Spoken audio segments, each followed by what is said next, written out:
Any moment till the day breaks. No more time to get to know you.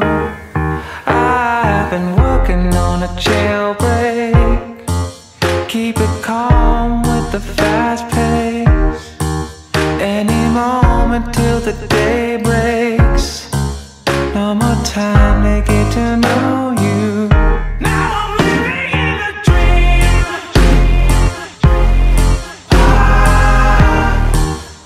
Now I'm living in a dream. And I don't think I'm gonna wake up. Now I'm living in a dream.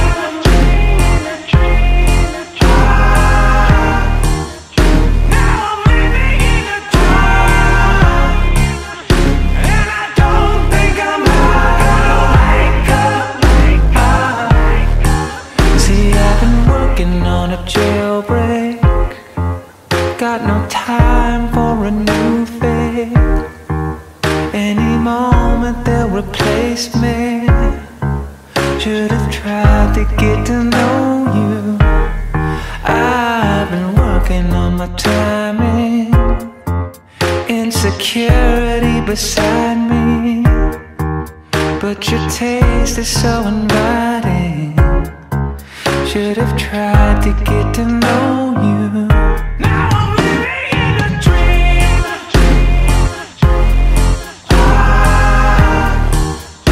Now I'm living in a dream.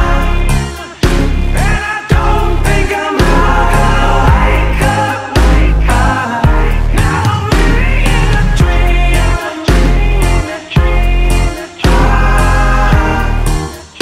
Now I'm living in a dream.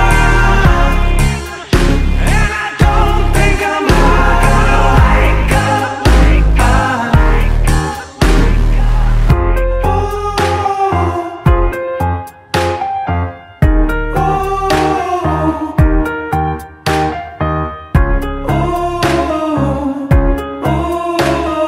Mama, it's a jailbreak. It's a jailbreak.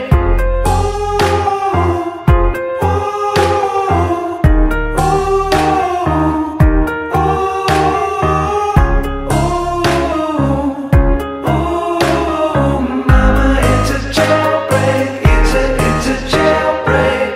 Now I'm living in a dream.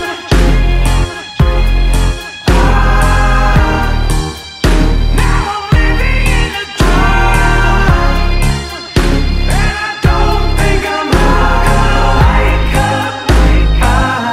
Now I'm living in a dream.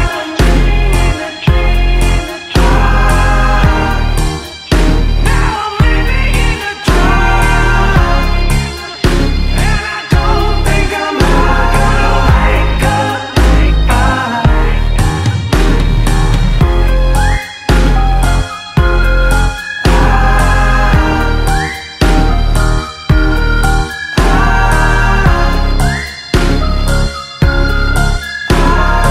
Mama, it's a jailbreak. It's a jailbreak.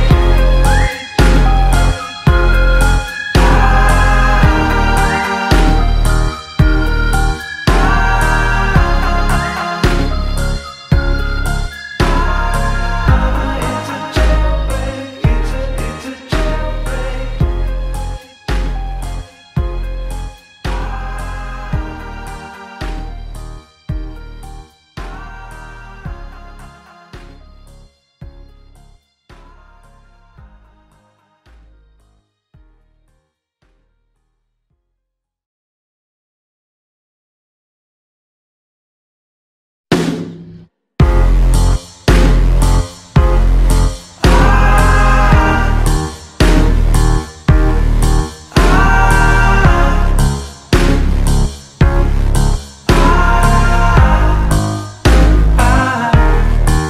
See, I've been working on a jailbreak. Got no time for a mistake. Any moment till the day breaks. No more time to get to know you. I've been working on a jailbreak. Keep it calm with the fast pace. Any moment till the day breaks. No more time to get to know you. Now I'm living in a dream.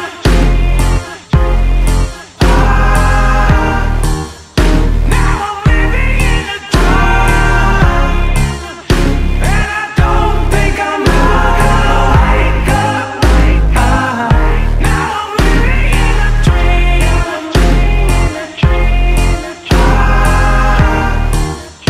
Now I'm living in a dream. And I don't think I'm ever gonna wake up. See, I've been working on a jailbreak. Got no time for a new fate. Any moment they'll replace me. Should have tried to get to know you. I've been working on my timing. Insecurity beside me. But your taste is so inviting. Should have tried to get to know you. Now I'm living in a dream.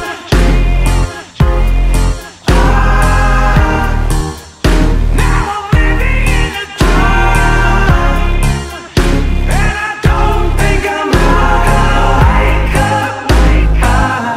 Now I'm living in a dream.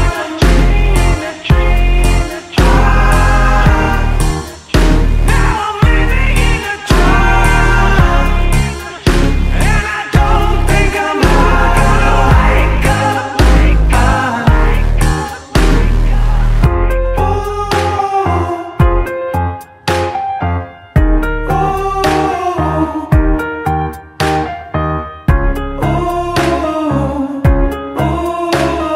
Mama, it's a jailbreak. It's a jailbreak.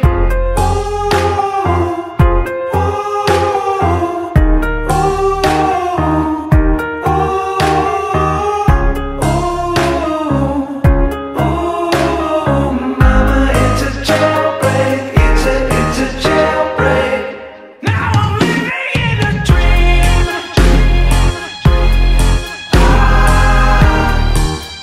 Now I'm living in a dream. And I don't think I'm ever gonna wake up. Now I'm living in a dream.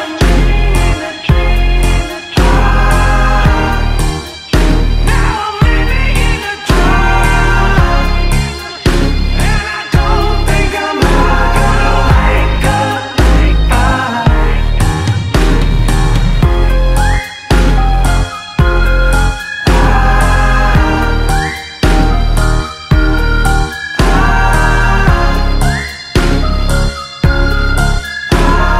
Mama, it's a jailbreak. It's a jailbreak. It's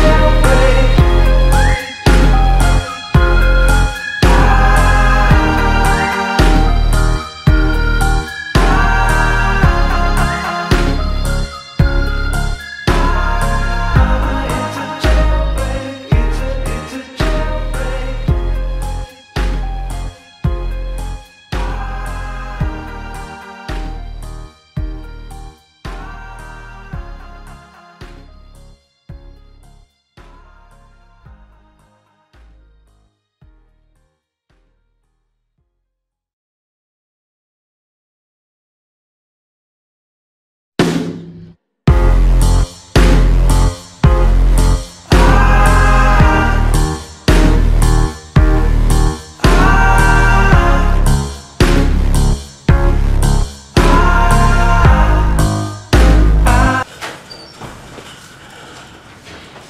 Bienvenue au code de fiscalité.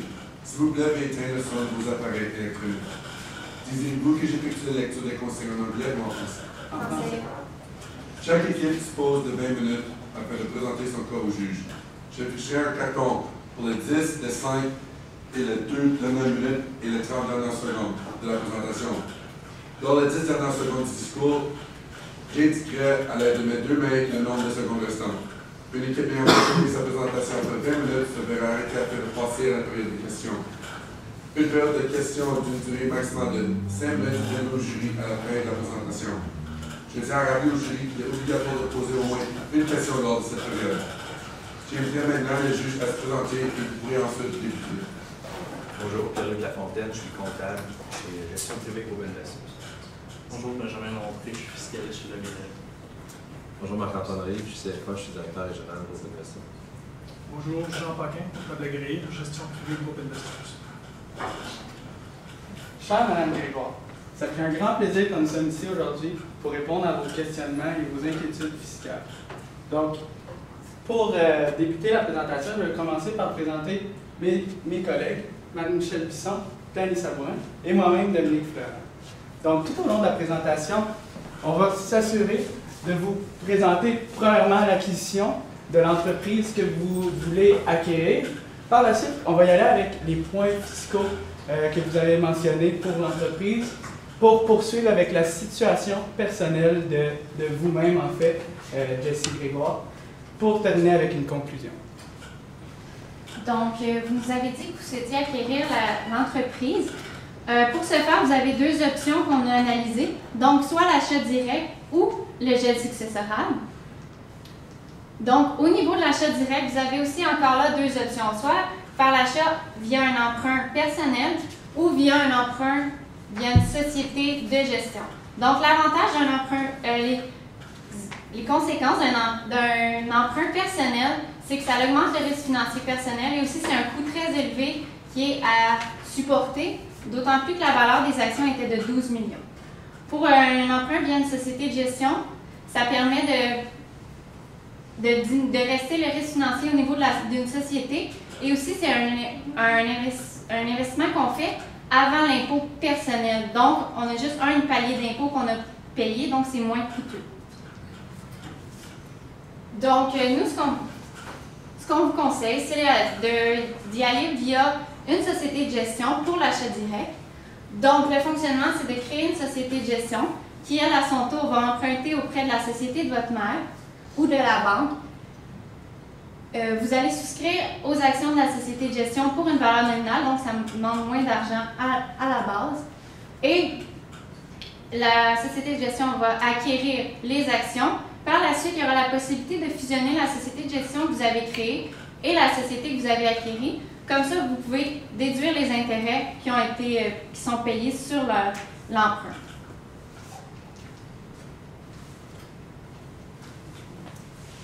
Donc, vous nous avez aussi demandé de calculer les impacts fiscaux des options pour M. McShane. Donc, au niveau de la vente directe, c'est sûr que ça va y entraîner un gain en capital.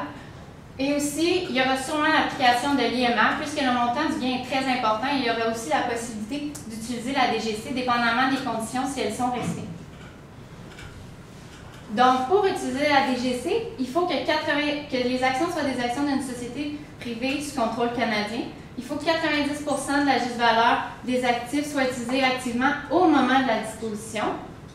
Il faut aussi que 24 mois avant la disposition, vous ayez été propriétaire des actions, que monsieur ait été propriétaire des actions. Et aussi, il faut que, avant les 24 mois précédant la vente, que les actifs soient des actifs utilisés à 50% activement dans une entreprise. Donc, on a fait une analyse pour savoir si monsieur pourrait utiliser la DGC. Donc, on a fait une analyse un peu plus prudente en prenant compte que l'encaisse n'était pas utilisée activement pour être sûr de ne pas se faire revenir sur ça. Donc, ça donnait qu'on ne respectait pas la condition. On a des méthodes de purification qu'on va vous proposer. Aussi, il faudrait faire attention, vous avez mentionné que vous aviez une usine de 3,2 millions. On n'était pas certain si c'était l'usine qui était utilisée activement dans l'entreprise ou une immeuble en inventaire. Si c'est une immeuble en inventaire, elle ne sera pas utilisée activement, donc ça va empêcher d'utiliser la DGC. Puis aussi, on ne peut pas faire de purification avec l'article 85 puisque c'est un immeuble en inventaire. Donc, pour les options de la purification, on peut verser le placement. On avait pris pour hypothèse que monsieur voulait conserver le placement pour ses revenus à la retraite. Donc, ce qu'on a fait, c'est qu'on dit qu'on peut soit verser le placement en dividende en nature, cependant, ça entraîne un gain en capital au niveau de la société, et aussi un dividende pour monsieur. Sinon, on peut rouler le placement avec l'article 85. Ça permet de faire le tout sans imposition et cependant, il y a l'application possible de 55.2 qu'on va analyser.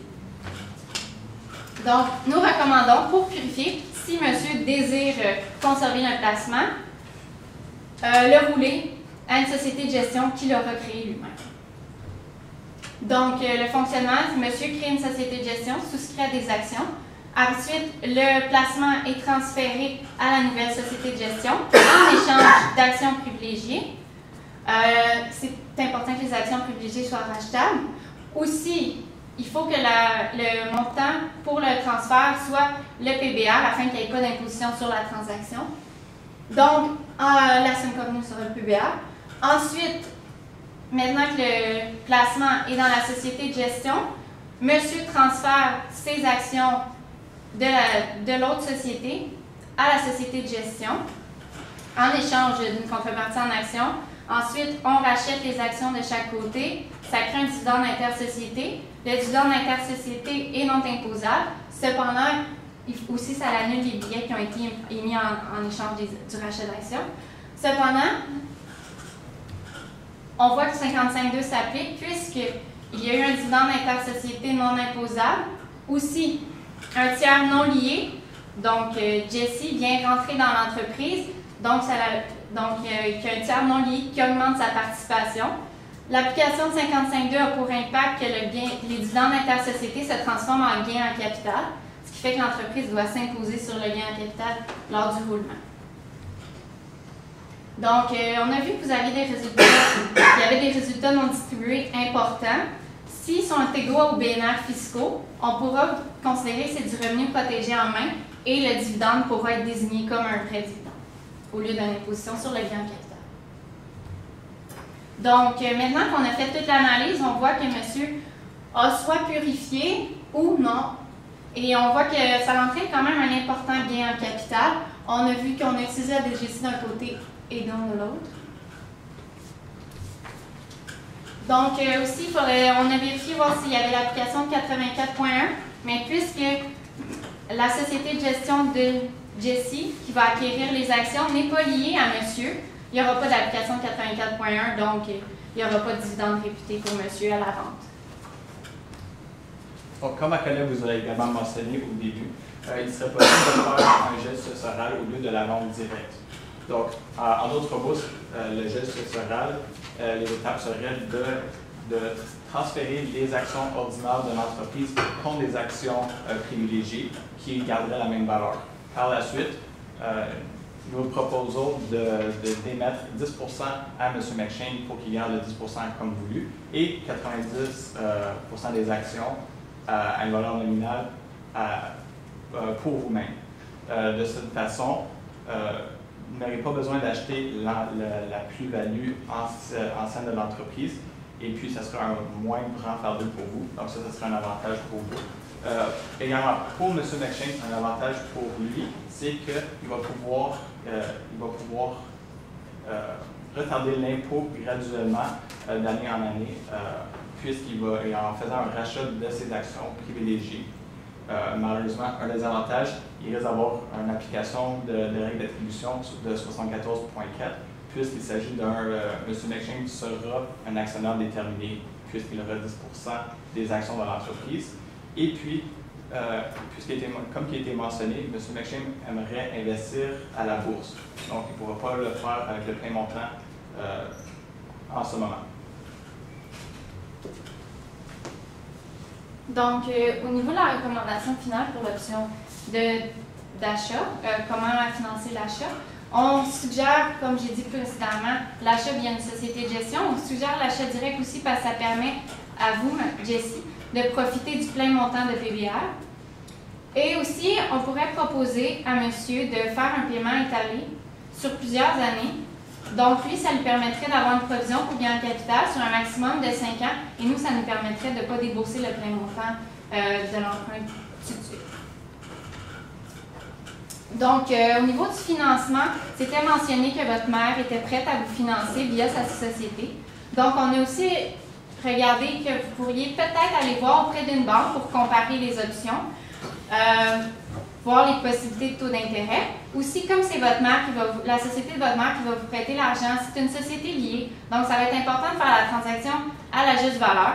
Donc, s'assurer que le taux d'intérêt aussi est semblable au taux du marché, sinon il va y avoir peut-être un calcul d'intérêt réputé. Donc, aussi, il faudrait dire que le gain que votre mère, le don que votre mère vous fait de 20% entraîne un gain en capital pour elle, puisqu'elle est réputée avoir disposé à la juste valeur marchande. Donc, c'était un gain de environ 200 000. Donc, peu importe la méthode utilisée pour faire l'acquisition de l'entreprise, les règles d'attribution vont s'appliquer dans ce cas-ci. Donc, c'est le contrôle change de main vous allez maintenant être la personne avec le contrôle de l'entreprise avec vos 90% des actions. Donc, cela signifie qu'il va y avoir une fin d'année réputée, ce qui veut dire que il va y avoir quelques implications fiscales. Par exemple, la déduction pour amortissement va être échelonnée sur un exercice plus court. Également, il va falloir calculer l'ensemble des pertes latentes sur l'ensemble de vos biens, et puis ceux-ci devront être réalisés lors de l'acquisition de l'entreprise. Donc, également, l'ensemble des pertes en capital sera perdu. Donc, mais vous avez par contre une option de réaliser des gains latents pour utiliser ces pertes. Donc, comme on a pu voir, vous avez déjà une perte en capital de 5 000, plus les pertes latentes qui risquent d'être déclenchées par l'acquisition de contrôle, peut être couvert par ceux-ci. On aurait fait le calcul, mais on n'avait pas l'information malheureusement pour le faire. Et puis, pour les pertes au capital, ceux que vous avez mentionnés sont malheureusement expirés parce qu'ils sont du moment où ils étaient rétroactifs sur 10 ans. Si jamais il y en a qui se procurent pendant l'acquisition, ce qu'on ne pourra pas sur les chiffres que vous avez donnés, ceux-ci seront malheureusement limités à certaines règles. Donc, si c'est le cas, on va pouvoir en parler plus longuement par la suite. Aussi, juste mentionner que comme la société conserve son titre de SPCC, elle va conserver ses soldes fiscaux qu'elle avait qui étaient marqués soit le CDC et aussi l'IMRT. Donc, si on regarde les points fiscaux au niveau de l'entreprise, vous nous avez mentionné que la gestion fiscale devait être impeccable pour vous lorsque vous aurez l'entreprise. Donc, on a regardé les points qui avaient été présentés que vous nous aviez présentés pour par la suite vous donner quelques éléments qui devront être vérifiés. Donc, pour ce qui est des repas mensuels qui sont donnés aux employés, il est possible de déduire à 100% seulement 6 repas. En fait, c'est 6 événements par année qui sont déductibles si tous les employés ont accès à ces événements-là, en fait. Donc, et puis, il y a une limite de 100 $ par employé. Donc, il faut vraiment regarder ça. Et puis, les excédents, ce ne sera pas déductible. Donc, il y aura un montant ici qui ne serait pas déductible dans le environ 48 000 qu'il y avait dans le bilan. Donc, c'est vraiment à regarder pour cet élément-là. Il y a également que les montants qui n'ont pas été ajoutés, en fait déduits, ce serait un avantage imposable pour les employés. Donc ça c'est un autre élément qu'il faut vraiment que vous considérez. C'est vraiment important. Pour ce qui est des cours universitaires que vous permettez, en fait, que vous remboursez les dépenses des employés, c'est non déductible si c'est au choix des employés et puis que ce n'est pas en lien, en fait, avec les activités de l'entreprise. Donc, ici, ça serait à regarder, mais ce serait un avantage pour l'employé si les activités, en fait, si un employé va suivre des cours qui ne sont vraiment pas en lien avec l'entreprise. Donc, ça entraînerait une double imposition étant donné qu'il n'y aurait pas de déductibilité pour l'entreprise et puis, pour l'employé, il y aurait en fait un avantage imposable. Donc, c'est vraiment à considérer ici. Et puis, si c'est déductible, il n'y a pas d'avantage imposable, c'est considéré comme un remboursement de dépenses. Donc, ça ne serait pas imposable. Pour ce qui est des frais de repas et événements pour les vendeurs, Les frais de déplacement, c'est 100% déductible. Et puis, il faut par contre considérer que les repas, c'est seulement 50% déductible. Donc, on n'avait pas l'information pour faire le calcul. Par contre, il faudrait vérifier ça à partir de quand vous aurez l'entreprise. Donc, également, nous avons fait le calcul pour l'avantage automobile qui est à votre chef de production. Donc, en faisant le calcul, on a vu qu'il va y avoir un avantage imposable pour lui qui devrait être dans son T4 de 5 344. Également, avec l'information que vous avez donnée sur le véhicule, c'est-à-dire un véhicule utilitaire sport. Donc, puisqu'il y a plus que 7 places, 6 places, il y aurait environ 6 places dans ce type de véhicule, automatiquement, et puis désolé, on a fait le calcul, il est utilisé à moins que 90% à but d'affaires, tombe automatiquement dans la catégorie 10.1. C'est ça qui signifie que la déduction pour amortissement est plafonnée à 30 000 $ plus taxes. Elle devrait être dans une catégorie distincte d'amortissement. Et puis, également, certains autres éléments, par exemple, aucune perte finale de récupération pourrait être prise sur Donc, étant donné qu'on a vu qu'il y avait plusieurs problèmes fiscaux dans ce qu'on a vu, ce serait important de demander les déclarations des années précédentes avant de faire l'acquisition de l'entreprise pour pouvoir voir s'il y a peut-être d'autres points qui devraient être ajustés avant de faire l'acquisition. Et puis, avant de faire l'acquisition aussi, il faudrait peut-être mettre il faudrait mettre une clause dans le contrat que si il y a des passifs fiscaux qui se déclarent à la suite de tous ces à la suite, il faudrait s'assurer qu'ils soient couverts par l'ancien propriétaire. Aussi, en parlant de clause, étant donné qu'on avait une valeur qu'on a évaluée à l'aide des justes valeurs des actifs et des passifs, il faudrait peut-être voir pour avoir une autre évaluation pour vraiment voir que la transaction, c'est vraiment le bon prix. Donc, ce qui est de votre situation personnelle, on va ici parler de fractionnement de revenus et également des questions que vous avez posées sur vos pertes, sur vos placements. Donc, pour commencer, vous avez demandé les avantages et désavantages d'un salaire contre les dividendes pour votre conjoint Nicolas Tremblay. Donc, ici, si on parle seulement des dividendes et des salaires, le système d'intégration fait qu'il n'y a aucun impact. Par contre, il y a certains autres éléments qui peuvent être indirectement touchés. Par exemple, puisque M. Tremblay va retourner au travail, il y a des fortes chances que vous allez avoir des frais de garde pour vos enfants. Donc ici, ce montant est calculé sur le revenu gagné. Le revenu de dividende n'est pas inclus dans le calcul du revenu gagné. Donc, on vous recommande au minimum que le salaire soit comporte inclut 2/3 des montants payés pour les frais de garde. Également, un autre élément qui est calculé sur le revenu gagné est les REER. Donc, si vous voulez continuer à avoir droit à investir dans vos REER, il faut également penser à ça. Donc, jusqu'à 130 000, il peut être avantageux de verser un salaire. Pour l'entreprise, il peut être également avantageux pour le salaire pour diminuer le revenu imposable jusqu'au seuil de 500 000 pour payer moins d'impôts à l'intérieur de l'entreprise. Donc, ce qu'on recommande, justement, c'est jusqu'à 130 000 ou des frais de garde pour trouver le meilleur montant. Alors, également, on recommande d'investir dans un régime d'épargne d'études pour vos enfants au lieu d'utiliser le REER pour ramasser des fonds pour leurs études. Également, au lieu de cotiser au REER, vous pouvez cotiser à un CELI qui serait plus avantageux dans cette situation. On a remarqué qu'il y avait environ 150 000 dans vos REER et environ 40 000 dans celui de votre conjoint. Pour un bon fractionnement, on recommande d'investir plus dans le REER de votre conjoint. De cette façon, lors de votre lors de votre retraite, vous allez pouvoir avoir un revenu plus égal pour pouvoir diminuer votre impôt total.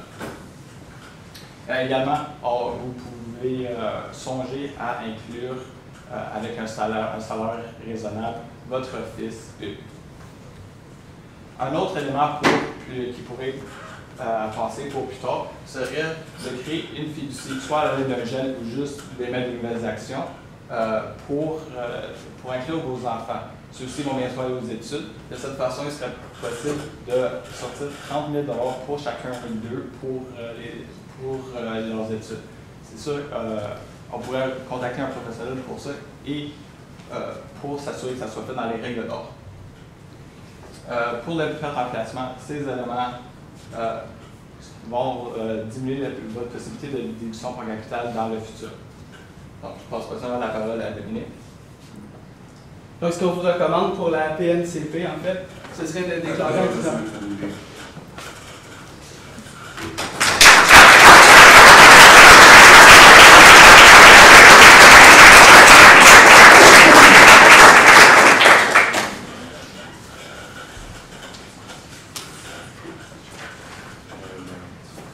Au niveau des points, vous avez embarqué tout de suite sur la vente d'actions. Est-ce qu'il y aurait eu un avantage de peut-être procéder pour la vente d'actifs?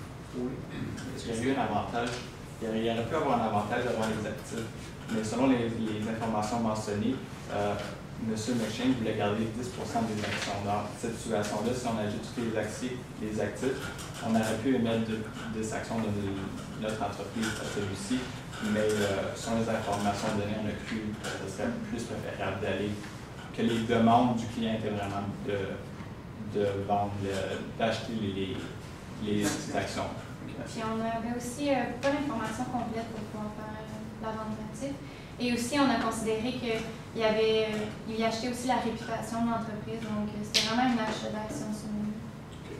Puis, si j'ai suivi votre financement, dans le fond, vous allez le faire à partir de la gestion de madame, vous allez faire un prêt à la gestion de la fille qui, elle, va acquérir 90% des actions. C'est bien ça? Oui, mais... Oui. Vous m'avez dit par la suite, au niveau de la déductibilité des intérêts, que vous alliez fusionner les sociétés dans un taux de détention de 90%.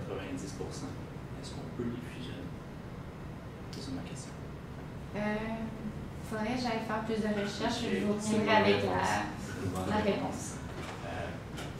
Avez-vous une autre idée de façon à permettre la déductibilité des intérêts en dehors de la fusion ou de la liquidation? Est-ce qu'il y a un moyen? C'est sûr, on pourrait transférer certaines activités comme d'administration au niveau de la société de gestion, puis avoir des revenus. Parce que là, si on fait juste verser des dividendes, on ne pourra pas déduire les intérêts. Cependant, si on a du revenu, je ne sais pas, du revenu de gestion ou des revenus de place, des revenus comme ça, on pourra déduire les intérêts. Donc, c'est une autre façon. Vous avez bien démêlé les pertes. Les PAC sont expirés. PCN, vous avez dit, bon, on n'a pas les chiffres, pas les calculs. Mais si on voulait aller récupérer nos PCN, vous m'avez parlé de réaliser des gains latents. Comment feriez ça, exemple, juste concrètement, là, sans me donner de chiffres, ça? Ça serait vraiment de voir quelle immobilisation a des gains. De cette façon, on peut faire le choix de réaliser un gain pour aller à l'encontre des pertes latentes. Par exemple, un terrain n'aurait aucune récupération, donc ça serait purement du gain capital. Ça serait un bon bien à utiliser dans ce cas-ci. Et aussi, on peut prendre juste le montant qu'on a besoin de perte. On n'est pas obligé de prendre la valeur complète du terrain. On peut dire qu'on le dispose, on fait une disposition réputée juste pour absorber le montant de perte qu'on a besoin. Pour avoir aucune récupération. C'est pas obligé d'être JVM, vous voulez dire? Oui, c'est ça. OK. Les pertes qui sont expirées, est-ce qu'ils sont perdus complètement? C'est fini, on n'en parle plus? Oui, maintenant, le rapport de perte est rendu à 20 ans, mais malheureusement, à ce temps-là, c'était 10 ans. Donc, il n'y a aucune autre. Vous voulez dire des pertes en capital ou des pertes en capital? Pardon? Les pertes en capital. Oui, malheureusement, ceux-là sont perdus. Si jamais il y a des nouvelles lors de l'acquisition, ceux-là pourront être utilisés, mais de façon avec certaines limites. Vous avez parlé aussi à travers le don que le don allait entraîner un gain en capital. Il s'agit d'un don d'argent que vous allez opérer, ce type de don. C'est juste ça qui. Oui, en effet, j'ai peut-être sous la pression un peu mélanger les choses, mais aussi. Effectivement, l'article 69 s'applique à un don. Ensuite, le CDC. Le CDC, vous m'avez dit qu'il allait être conservé malgré l'acquisition de contrôle. M. McShane n'aurait pas tendance à vouloir se le verser dans la transaction? En effet, il peut se le verser, mais si on considère qu'il ne se verse pas, on pourra le conserver. Puis aussi, il va y avoir des réalisations peut-être de gains et de pertes. Fait que ça se peut que le solde de CDC change là, durant l'acquisition de contrôle. Donc, ça sera bien.